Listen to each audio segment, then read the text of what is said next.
My parents expected me to pay off my spoiled sister's debt, but I said no and cut them off. All right, let's get started. Hey guys, so this is one of those posts where you just kind of need to vent because I don't even know where to start. Family drama is exhausting, and mine is next level lately. I'm Theo, 30 male, and if you ask anyone who knows me, they'll tell you I've been on my own since I was 18, paid for my own college, worked my butt off, and never asked my parents for anything. But apparently, that doesn't mean I get to live my life in peace. Nope, it just means I'm the family problem solver by default. It all started when my mom called me out of nowhere. Now, my mom, Lorraine, doesn't call for a chat. She's not the kind of mom who calls to ask how your day is or what you had for lunch. If she calls, it's because something's wrong and she needs me to fix it. So when her name popped up, I already knew this wasn't going to be good. I answered, and she jumped straight into the awkward small talk, which isn't her thing at all. Hey Theo, how's work? Still doing finance stuff? She asked like she hasn't ignored my job description for the last decade. I played along because I was curious. Yeah, Mom's still doing finance. What's up? That's when she dropped it. Your sister is in trouble. Now, I wish I could say I was surprised, but I wasn't. My sister, Savannah, 27F, has a long history of creating chaos and expecting everyone else to clean it up. Over the years, her messes haven't just been minor inconveniences. They've been full-blown disasters that always seem to land on my shoulders. Take the time she borrowed my car without asking, only to crash it while texting. She called me in a panic, sobbing about how she didn't know what to do, and like an idiot, I dropped everything to help her out. I dealt with the insurance, paid the deductible, and even let her off the hook for the damage she caused because she swore she'd never do anything like that again. But she did. Or the time she convinced me to co-sign for her first apartment because she just needed a little help to get started. 3 months later, she stopped paying rent, goes to the landlord, and left me with the fallout.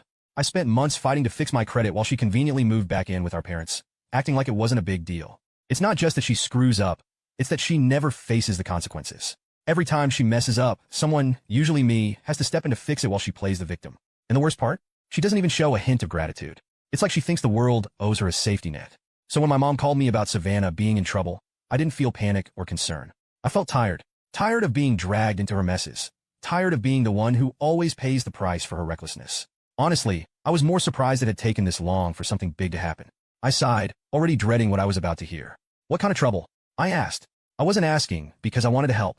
I was asking because I wanted to know just how bad this one was going to be. Then she hit me with it. Savannah had racked up $43,500 in debt. 40 grand. I had to repeat it in my head just to process it. How does someone even get to that point? Apparently, she'd been spending money she didn't have, again. But this time, it wasn't just credit card companies she owed. She'd borrowed money from some shady people, the kind you don't just ignore when the bills pile up. And now they were coming after her. And my mom's brilliant solution to this mess? Me, obviously. Because why wouldn't it be? In her mind, I was the one with a steady job, the responsible sibling, the guy who could always be counted on to fix the unfixable. It didn't matter that Savannah screwed up. That wasn't the issue. The issue was that I wasn't rushing in to save her. You need to help her, she said, like my role as the family ATM had already been decided. I sat there for a second, letting it sink in. I asked, help how exactly? You've done so well for yourself, Theo. You can pay it off for her, she said, as casually as if she were asking me to swing by and grab takeout. I actually let out a short laugh. Not because it was funny, but because I couldn't believe what I was hearing. Mom, I didn't borrow that money. Why should this be my responsibility? I'm not paying anything. The silence that followed was heavy, like she was processing the fact that I just outright refused. Then she snapped, launching straight into full-blown guilt mode. She's your sister. Family helps each other. Do you want her to get hurt? Is that what you want? Her words came fast, almost frantic, like she couldn't believe I wasn't immediately jumping in to save Savannah. It wasn't a request.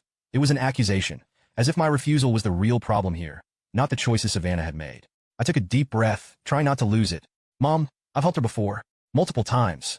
And what does she do? Blow it all on designer bags, fancy vacations, and God knows what else.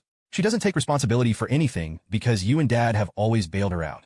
I'm not doing it this time, but apparently that logic didn't register. Savannah's struggling, Theo, she shot back. She's not like you. She's not strong enough to handle this. Struggling? I repeated. She's reckless. She spends money she doesn't have, and now she's in deep with some shady people. And instead of dealing with it herself, she's expecting me to swoop in and clean up her mess again. She's your sister. Mom snapped. Family looks out for each other. No, Mom. Family doesn't take advantage of each other. I said, my voice firm. This isn't me turning my back on Savannah. This is me refusing to enable her bad decisions. She needs to grow up and face the consequences for once. Mom wasn't having it. Do you want her to get hurt, Theo? Do you want that on your conscience? Look, I'm not heartless.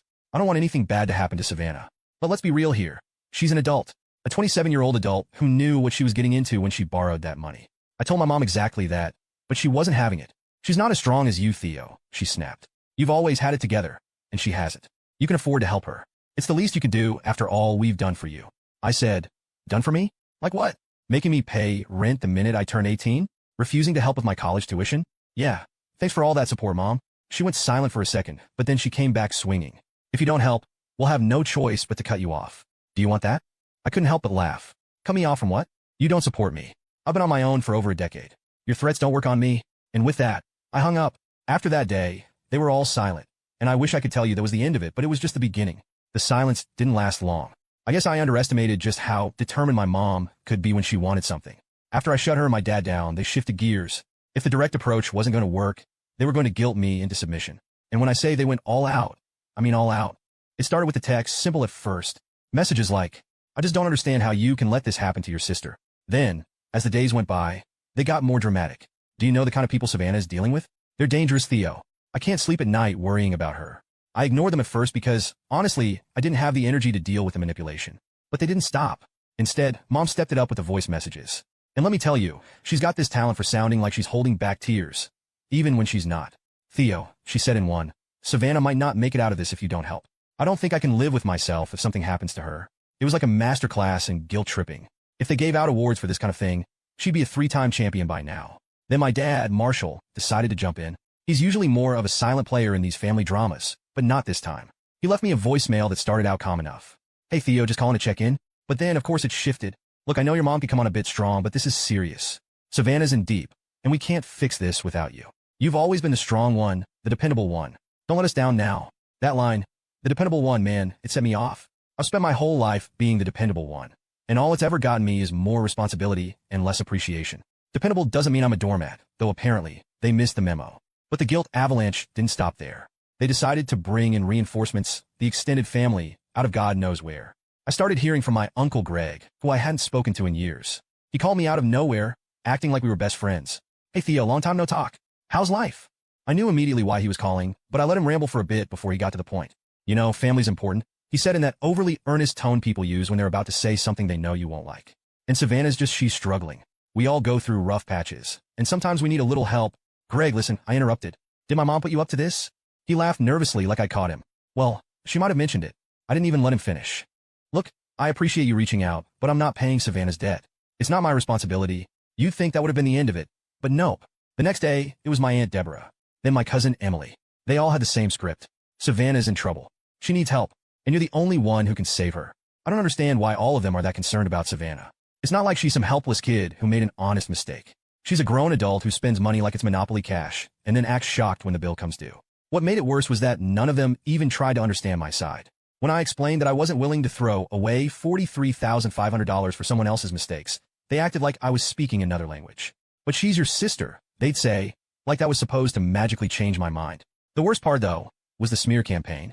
My mom, in her infinite wisdom, decided that if guilt-tripping me directly wasn't working, she'd try to turn the rest of the family against me. She started telling everyone in the family group chat, which I left a long time ago, that I was self-absorbed, ungrateful, and a total piece of expletive. According to her, I had forgotten where I came from and was too wrapped up in my fancy city life to care about my family. I found out about this when my cousin Ryan called me. He's one of the few family members I actually get along with. And he gave me the heads up. Dude, he said, Lorraine's been talking mad crap about you. She told Aunt Deborah that you said Savannah deserves whatever happens to her. I was furious, not because I care what Deborah thinks, but because my mom was straight up lying about me to make herself look like the victim. I told Ryan the truth, that I never said anything like that. And he believed me. Yeah, I figured she was exaggerating, he said. It's just messy, man. Messy didn't even begin to cover it. But the real drama hit when Savannah decided to jump into the chaos herself. Up until then, she'd been quiet. Not a single text or call. I thought maybe she was embarrassed for once. Turns out, she was just waiting to strike. And when she did, it wasn't subtle. She texted me one night, and it wasn't a plea, it was an accusation. I can't believe how selfish you're being, Theo. You know I'm in serious trouble, and you're just sitting there doing nothing. You're supposed to be my brother. Selfish. That was laughable coming from her. Savannah's entire life had been one big string of bad decisions, always with someone else cleaning up her mess. I didn't respond. Honestly, I didn't think it deserved one. The next morning, she upped the ante. You have the money. Stop acting like it's such a big deal. Just pay it off, and I'll pay you back when I can. Like that was somehow a reasonable solution. Like I was the unreasonable one for not handing over $43,500 to fix her screw-up. Again, I didn't bother to respond. That, of course, didn't go over well. She went full meltdown mode, sending me these long, rambling texts about how I was abandoning her and how I'd never understand what it's like to struggle. And then, just to twist the knife, she threw in, Mom and Dad always said you'd come around eventually. Guess they were wrong. That line hit different. Not because it made me rethink anything, but because it confirmed what I'd always known. This wasn't just Savannah being reckless. My parents had been hyping her up, making her think I'd always be there to fix her mess. By that point, I was over it. I stopped replying to texts, ignored the calls, and just focused on my own life. Just when I thought they couldn't sink any lower, the guilt trips, the ambushes, the smear campaigns, I realized I'd underestimated just how far they were willing to go. My parents and Savannah had played every card in their deck, or so I thought. Turns out, there was one last card hidden up their sleeve, and this one shattered any line I thought they wouldn't cross. I got a call from my bank, and just like that, everything turned into complete chaos. The bank's fraud department informed me about suspicious activity on my account. Apparently, someone had attempted to access it using forged documentation that didn't match their records. They had tried to change my contact details and withdraw funds, but the system flagged the attempt as suspicious and froze it. While the bank couldn't disclose specific details, they hinted that the documentation suggested it was someone close to me. Someone close to me. I didn't need to ask who. I already knew. Savannah. Who else could it be? The timing was way too convenient. She had just texted me about how desperate she was, and when I didn't cave, this happened. I was boiling inside. Forging documents to access my account? That's not just desperate. That's criminal. I couldn't let this slide. That evening, I drove straight to Savannah's apartment, my anger barely contained. Without a call, of course, because I was done playing nice. She opened the door. "What are you doing here?" she snapped. "You try to steal from me?" I said, cutting straight to the point. Her expression shifted for a split second before she folded her arms. "I don't know what you're talking about." The audacity. I told her, "Don't even try that, Savannah. The bank flagged your little stunt. They told me someone forged documents to access my account. Do you even realize how serious that is?" She let out an exaggerated sigh, as if I was being overly dramatic. "Oh, relax, Theo. It's not like I actually got anything." I blinked, stunned at how casually she brushed it off. "Relax? Are you seriously trying to defend this by saying you failed? You tried to commit fraud, Savannah. That's a crime." She shrugged, completely unbothered. "What else was I supposed to do? You left me no choice. You refused to help me when I needed it." I couldn't believe what I was hearing. "No choice, Savannah? You had every choice. You could have owned up to your mistakes, taken responsibility, and figured out how to fix this yourself. But instead, you thought stealing from me was the solution." She scowled. "Don't act all high and mighty. Mom and Dad said you'd never let me struggle. They told me you'd come around eventually if I pushed hard enough. I just had to wait for you to get over your little tantrum." I stood there, stunned. Little tantrum? That wasn't frustration boiling in my chest. It was rage. This wasn't just her being reckless. This was years of my parents coddling her, feeding her delusions, and treating me like I existed solely to clean up her messes. "Unbelievable," I muttered, more to myself than to her. "Do you even understand what you've done, Savannah? You crossed the line. A big one." She rolled her eyes, doubling down instead of backing off. "I'm not the villain here, Theo. You are. You've turned your back on family. If you just helped me in the first place, none of this would have happened." That was it. The final straw. I took a deep breath. Not because I wanted to stay calm, but because I needed to make sure I didn't say something I'd regret later. "I'm done," I said, turning toward the door. But before I left, I looked back at her one last time. "If you ever try something like this again, I won't just cut you off. I'll make sure the cops know exactly what you did. Grow up, Savannah. You're not a child anymore." I didn't wait for her response. I headed back to my car, my mind racing. How did it get this bad? How had my family gotten so toxic that my own sister thought it was okay to steal from me and blame me for it? I knew this was it. There was no coming back from this. I had to cut ties for good, but I knew it wasn't going to be that simple. My parents weren't going to let this go. Savannah wasn't going to let this go. And if they thought I was just going to roll over and take it, they were dead wrong. And I was right. The next day my mom called. I didn't pick up, but she left a voicemail. "Theo, your sister told me what happened," she said. "I can't believe you threatened her like that. She's struggling, and instead of helping her, you're making things worse. You should be ashamed of yourself." I played the message 3 times just to make sure I heard her right. Savannah tried to steal from me, and somehow, I was the bad guy. It was so ridiculous I didn't respond. What was the point? They weren't going to see reason, but that didn't mean I was just going to let it slide. I called my bank and asked them to tighten the security on my account. Password changes, 2-factor authentication, the works. I wasn't about to give Savannah, or anyone else, another chance to mess with my finances. For a few days, things were quiet. Too quiet. But if there's one thing I've learned about my parents, it's that they don't take no for an answer. At least not the first 100 times you say it. Don't tell me in the comments that I could just say no because they do not understand it. So when I came home from work a few days later and found their car parked in my driveway, I wasn't exactly shocked. Annoyed? Sure. Shocked? Not at all. I took a deep breath, parked behind them, and sat in my car for a minute, mentally preparing myself. I knew they weren't here for a friendly chat. They weren't here to apologize or try to make amends. No, this was going to be another round of guilt, manipulation, and emotional blackmail. And honestly, I was already exhausted just thinking about it. When I finally stepped out of my car, my mom was standing by the front door looking like she was about to deliver some kind of lecture. My dad was staring at the ground, like he'd rather be anywhere else. The moment I got close enough, my mom said, "We need to talk." "I don't think we do, Mom." I think everything that needs to be said has already been said. She ignored me, of course. This nonsense has gone on long enough. We're your parents. Savannah is your sister. This isn't how families behave. I unlocked the door and stepped inside, fully expecting her to follow me in. And of course, she did, with Dad trailing behind her like a lost puppy. You're just going to walk away while we're talking to you? Mom snapped. No, I'm going inside my house, so I don't have to stand outside listening to more of your nonsense, I replied. If you're going to lecture me, you might as well do it where I'm comfortable. She didn't appreciate my tone, but honestly, I didn't care. She'd already crossed every boundary I'd tried to set, so why bother pretending I was okay with this? My mom wasted no time jumping into her usual spiel. Theo, you need to stop this stubbornness. Savannah is struggling, and it's your responsibility as her brother to help her. She's family. Yeah, family. I totally get it, I said. Let me tell you something about family, Mom. Family doesn't lie, steal, and manipulate to get what they want. Family doesn't expect one person to sacrifice everything while someone else coasts through life without consequences. So don't come in here lecturing me about family. My dad finally spoke up. This isn't about taking sides, Theo. It's about fixing things. You're the only one who can do that. I laughed bitterly. Fix things? You mean like paying off Savannah's debt? Covering for a fraud attempt? Letting her get away with everything like she always does? Yeah, no thanks. I'm done fixing things for her. She's your sister, Mom said, her voice rising. Do you know what it would do to her if something happened? How would you live with yourself? And how do you live with yourselves? I shot back. You've spent her entire life enabling her, making excuses for her, and throwing me under the bus whenever it's convenient. You created this problem, not me. So don't you dare try to make me feel guilty for not cleaning up your mess. Mom's face turned red. I thought she might actually explode. If you're not going to help, then we'll have no choice but to cut ties with you. No holidays, no family gatherings, nothing. I stared at her, trying to decide if she really thought that was a threat. Mom, I've been on my own my whole life. You cutting me off is like firing someone who already quit. She opened her mouth to argue, but Dad cut her off. Lorraine, stop. This isn't helping. He turned to me, his expression softer. Theo, we just want what's best for everyone. Savannah's made mistakes, sure, but she's still family. Can't you just meet us halfway? I couldn't bear it anymore. Do you even hear yourselves? You're asking me to shell out $43,500 for someone else's mistakes. How is that halfway? What is Savannah contributing to this so-called compromise? I could feel the rage boiling in my chest, my thoughts racing faster than I could speak. Every sacrifice I'd made, every time I'd stepped up when they wouldn't, every single instance of them putting Savannah first, all of it slammed into me at once. I pushed off the counter, my movements deliberate, and walked to the door. My heart was pounding, but I kept my face calm. No yelling, no arguing. They didn't deserve that much energy from me anymore. I swung the door open wide and said, "Get out." Mom blinked, caught off guard. "Excuse me?"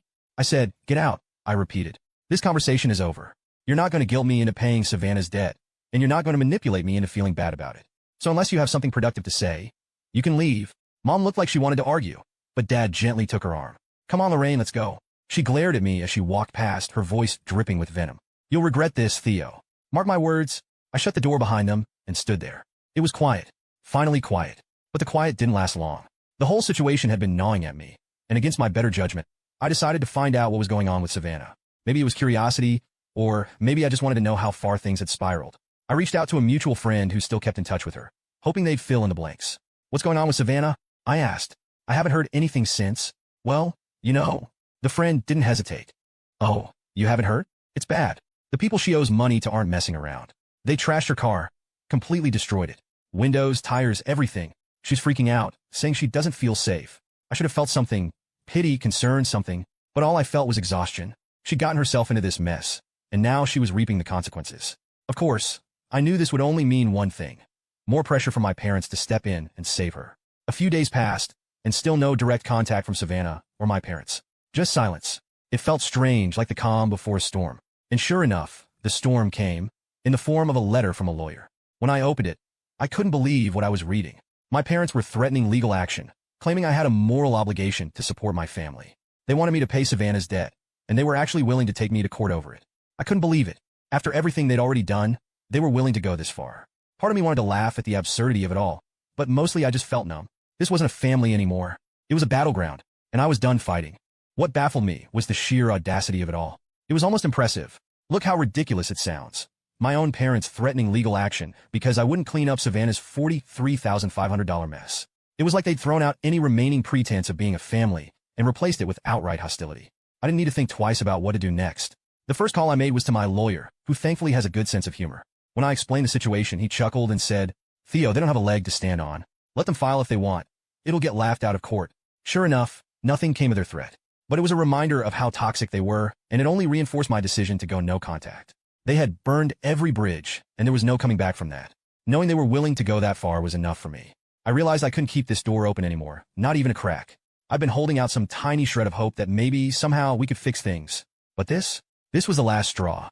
I blocked my parents' numbers that same day. No calls, no texts, no voicemails. I went through my social media and blocked them there too. While I was at it, I did the same for Savannah. If they were going to treat me like an enemy, then I'd treat them like strangers. I also had to tell the extended family what had happened. I knew my parents would spin the story to make me look like the villain, and I wasn't about to let them get away with it. So I called up my cousin Ryan, one of the few family members I actually trust, and laid everything out. "Dude," Ryan said after I finished explaining. "That's insane. They seriously try to sue you?" "Not yet," I said.